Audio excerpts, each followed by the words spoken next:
The Croth had never failed a hunt. Not once. Not in the 1,000 years since their kind took to the stars. Born on the scorched, predator-ridden plains of Crothtal, they were muscle, claws, and instinct wrapped in armor like hide. To the rest of the galaxy, they were death-incarnate apex predators that saw every other species as meat that screamed. So when the survey ships brought back scans of the blue-green world designated Terra 3, the Croth Warcast roared with anticipation. Toxic atmosphere? Only to the weak. Weather patterns laced with storms? A thrill. Multiple apex species at every trophic level? Perfect. And the final detail: intelligent life, upright, fragile-looking, soft-skinned. Humans, the translators called them. The Croth commander, Brazil, grinned a predator's grin. A new prey. The hunt was on. They came in with 6 ships, armed to the fangs. Drop pods punched into Terra's forests like meteors. The air here was heavy, rich in oxygen, the kind that made prey run longer, scream louder. The jungle canopy above hissed with rainfall. It was everything the Croth loved. The first few days followed the usual rhythm. Track the prey. Break their spirit. Then take them alive for the ritual feast.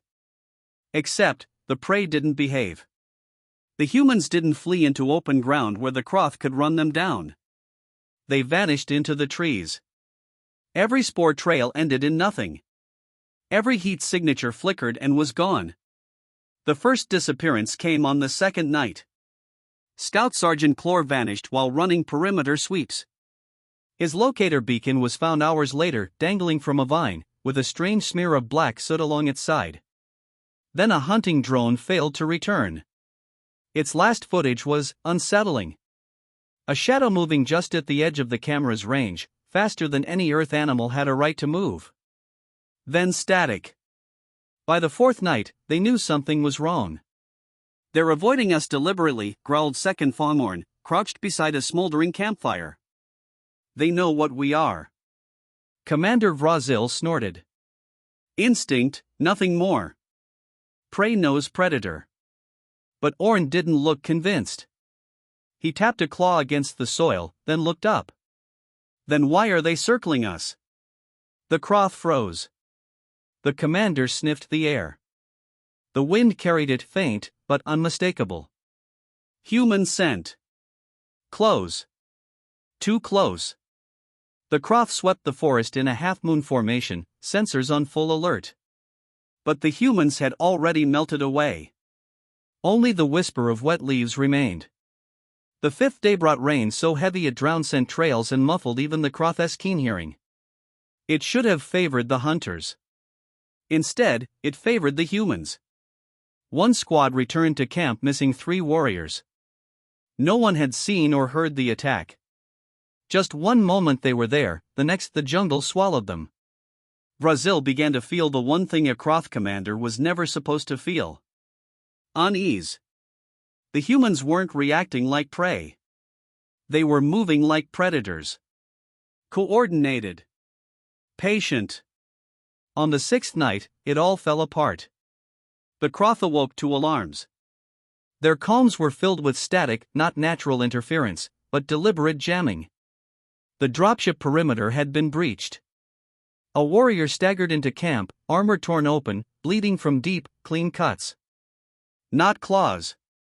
Not teeth. Blades. "They waited," the warrior gasped. "They didn't run. They hunted us." Then he collapsed. Brazil ordered a full retreat toward the extraction point.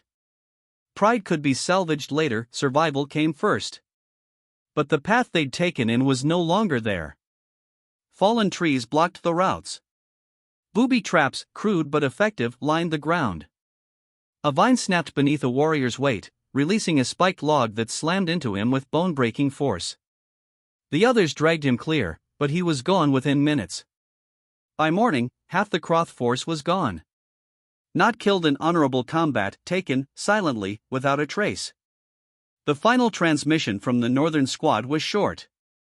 A breathless whisper over comms. "There, smiling at us." Then nothing. Razil's last stand came at the edge of a river swollen with rain. He could see the dropship on the far bank, engines whining for takeoff. Between him and it, shadows moved. Humans. Dozens of them. They wore no heavy armor, carried no massive plasma weapons, just strange, angular rifles, blades strapped to their sides. Their eyes glinted in the rainlight, and Razil realized what had been wrong all along. Prey didn't look at predators like that. Predators looked at predators like that. A human stepped forward. Female, by the facial structure. She spoke into a small device, and Razil's translator spat the words into his ear. You came to hunt. So did we. The Kroth roared and charged. Plasma bolts lit the rain. But the humans didn't break, didn't scatter. They moved with perfect precision, each shot placed, each strike planned. When Razil fell, he saw their faces above him. Calm. Focused. Almost disappointed. The last thing he heard before darkness claimed him was the human voice again. Lesson 1 on Earth, you are never the apex. Days later, the only Kroth ship to escape drifted into neutral space, crew reduced to 3 survivors. The transmission they sent to the Deathworlder Council was brief. Do not approach Terra. Do not engage the humans. We are not the hunters there. The galaxy listened. And for the first time in Kroth history, they feared. The Deathworlder homeworld of Jakul was not a place for the weak. The oceans boiled with venomous leviathans, storms carried razor shards of glassy sand, and even the trees hunted. From this nightmare world came the Apex Legion, the galaxy's most feared military force. Born killers, trained in battle from childhood, and convinced of one truth: no one outmatches the hunters of Jakul. So when scouts brought news of a distant blue-green world called Earth, the Legion saw it as an opportunity. The humans had a recorded history of war stretching back thousands of years. To the Legion, that made them a perfect target for their next training conquest, a way to blood their newest warriors. The invasion fleet broke through the atmosphere under a crimson dawn. Massive dropships, shaped like talons, descended toward the human settlements below. The soldiers inside expected chaos, prey fleeing, cities burning, screams carried on the wind. Instead, they were greeted by silence. Commander Kazal frowned as the dropships landed in an open field just outside a human city. Buildings stood intact. Roads were empty. Even the animals were gone. Where are they? Growled one lieutenant. They've already fled, Kazal replied, though uneasy not at him. The first sign that something was wrong came within the hour. A forward squad advanced into the city streets, scanning for life signs. Suddenly, their comms cut out. No distress call. No return signal. Just, gone. Scouts sent to investigate never reported back. That night, from the dropship windows, soldiers saw faint lights moving in the distance, small, flickering, deliberate. Not random fires. Signals. Kazal dismissed it as primitive coordination. He was wrong. Day 2 began with traps. Not crude spikes or nets, military traps. Mines placed in patterns to funnel movement. Concealed snipers striking at the edges of vision. Every time the Legion advanced, they found themselves herded into kill zones. The most unnerving part? The humans never fought head-on. They appeared, struck, and vanished. Every soldier taken down meant one fewer to fight, and the humans made sure no body was left behind. The Legion called it cowardice. Kazal began to recognize it for what it was: control of the battlefield. By day 3, the Apex Legion had lost a quarter of its force without engaging in a single pitched battle. That night, Kazal gathered his officers. They've studied us. They know how we fight. This is not prey acting out of fear, this is a predator defending its territory. One officer slammed a clawed fist against the table. We are the predators. But Kazal noticed the man's hands were shaking. The humans struck openly for the first time on day 4. It began with a loudspeaker, broadcasting in the guttural language of Jakul. You think this is war? This is just a game. And we've been playing longer than you've been walking upright. Then the city erupted. Explosions tore through Legion supply points. Drones were hijacked mid-flight and used to drop grenades onto their own soldiers. Every attempt to retaliate was met with human fire from unseen positions. By nightfall, the humans had vanished again, leaving behind mocking messages carved into walls.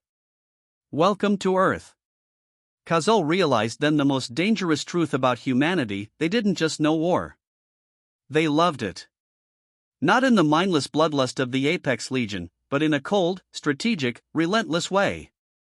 To them, war was not a brutal storm. It was a puzzle. A science.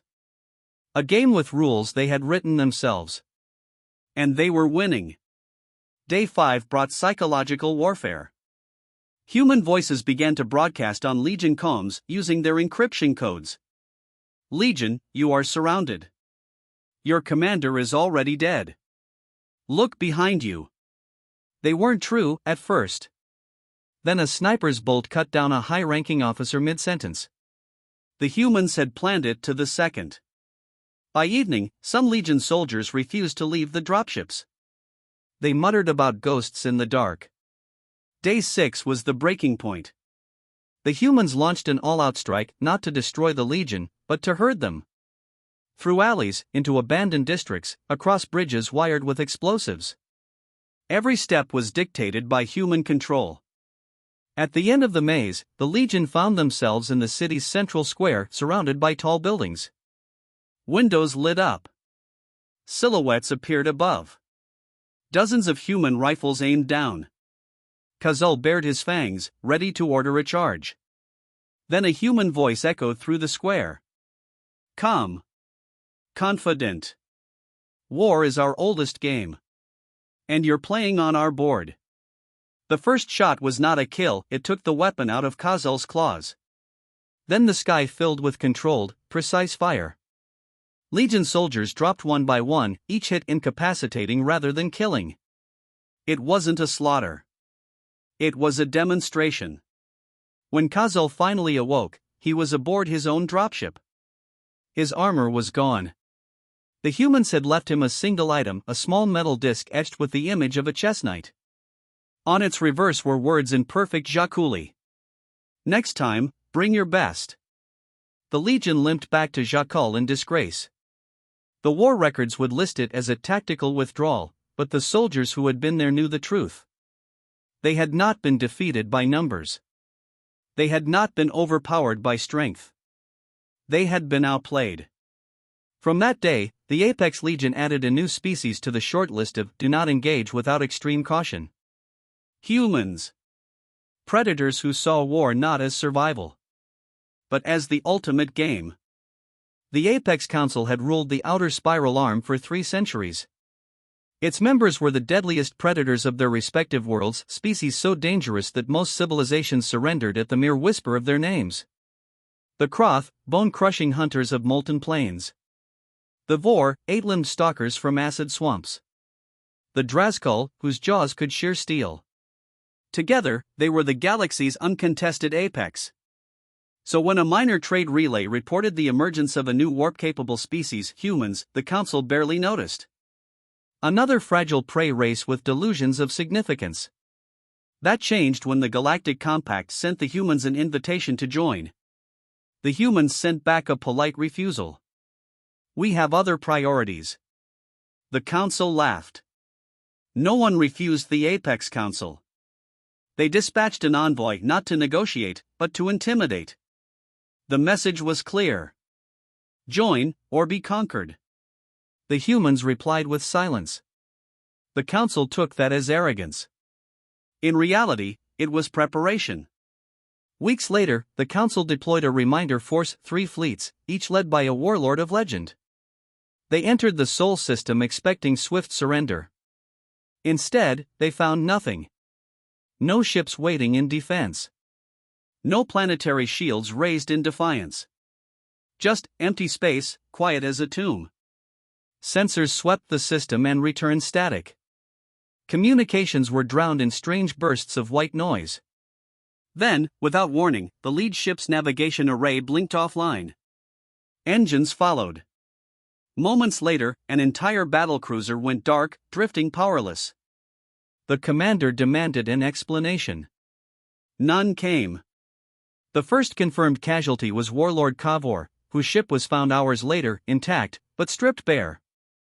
Every weapon removed. Every console dismantled. No crew. No bodies. It was as if the humans had plucked them out of existence. The other warlords began to realize the unthinkable: they weren't invading Earth. They were already in a trap. Council intelligence analysts scrambled to explain the disappearances. Human stealth craft, some said. Others claimed it was sabotage from within. Then the sabotage began on Council homeworlds. First, minor. Communications relays shutting down. Supply depots vanishing overnight. Then major. Shipyards exploding in silent bursts of light. Entire patrol fleets going missing between jump points. And in every case, no witnesses. Just a lingering trace, a faint electromagnetic signature that didn't match any known technology. 3 weeks into the campaign, the Apex Council convened an emergency session. "We are not facing prey," snarled Warlord Zrak of the Drazkul. "We are facing something else." "They hide like prey," spat the Kroth ambassador. "No," Zrak growled. "They hunt like predators. Predators who have studied us. Who know where we live, what we eat, how we think." The chamber fell silent. The first direct human message came that night. It appeared on every Apex fleet and planetary broadcast simultaneously, in perfect translation. A single human, seated in shadow, speaking calmly. "We told you we had other priorities. You made yourselves one of them." Then the signal cut. Fear began to spread among the Apex worlds. On the Vor homeworld, elite hunters refused to leave their cities after dark. On Croftel, warriors patrolled in groups, wary of invisible watchers. And still, the disappearances continued.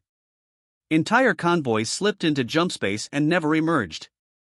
Apex commanders found their personal quarters breached, weapons missing, and a single human playing card left on the floor, the Queen of Spades. In desperation, the Council declared martial law across its territories. Worlds bristled with orbital defenses. Ships traveled in heavily armed convoys. It didn't matter. The humans adapted. They slipped between patrol routes, bypassed shields, walked through security as if it didn't exist. Where they could not kill, they sabotaged. Where they could not sabotage, they vanished, leaving paranoia in their wake. By the second month, the Council's fleets were in disarray. Fuel shortages crippled patrols. Food riots broke out on supply worlds. Trade collapsed under the weight of constant ambushes. And then came the final blow. The humans hit a Council core world, without warning, without ships. No alarms sounded. No defense batteries fired. One moment, the capital's great spire towered above the city. The next, it was gone, reduced to a smoldering crater. At the blast site, investigators found only a small metal plaque. It read, "Predators hunt. Apex predators end hunts." That same day, every surviving Council world received a transmission. It was the same human voice as before, calm and almost polite. "We are returning your fleets. What's left of them?" Images followed Apex warships, drifting lifeless in space, their crews gone. "You can keep your title of Apex if it makes you feel better. We don't care. But understand this: Earth is not prey. Earth is the place predators go to die." The Council never sent ships towards Sol again. Officially, they claimed it was a strategic redirection of resources. Unofficially, they stopped calling themselves the Apex Council. The galaxy didn't need the name anymore. Because now, every predator in the spiral arm knew the truth. Somewhere, in the quiet darkness between the stars, humans were watching. Waiting. Hunting. That's when the real fear began. Because if humanity could do this to the Apex Council, what could they do to the rest of the galaxy?